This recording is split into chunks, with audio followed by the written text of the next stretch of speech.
చేస్తాను. అయ్యప్ప, నీ మాల ధరిస్తే నాకేమిస్తావని ఒక భక్తుడు స్వామిని అడిగితే, దానికి స్వామి, ఉదయం 10 గంటల వరకు పడుకునే నిన్ను ఉదయం 3 గంటలకు నిద్ర లేచేలా చేస్తాను. ఎప్పుడు పరధ్యానంలో ఉండే నిన్ను నా ధ్యానంలో ఉండేలా చేస్తాను. ఈగో యాటిట్యూడ్లతో ఉండే నిన్ను నీకంటే చిన్నవారి పెద్దవారి పాదాలు మొక్కేలా చేస్తాను.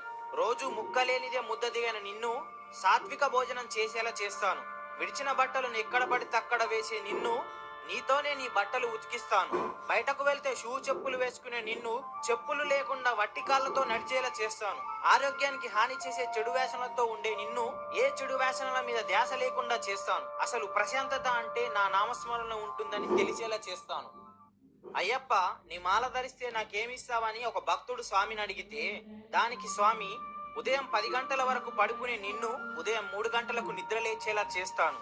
ఎప్పుడు పరధ్యానంలో ఉండే నిన్ను నా ధ్యానంలో ఉండేలా చేస్తాను. ఈగో యాటిట్యూడ్లతో ఉండే నిన్ను నీకంటే చిన్నవారి పెద్దవారి పాదాలు మొక్కేలా చేస్తాను. రోజు ముక్కలేనిదే ముద్ద దిగన నిన్ను సాత్విక భోజనం చేసేలా చేస్తాను.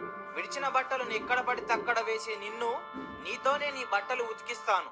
బయటకు వెళ్తే షూ చెప్పులు వేసుకునే నిన్ను చెప్పులు లేకుండా వట్టి కాళ్ళతో నడిచేలా చేస్తాను.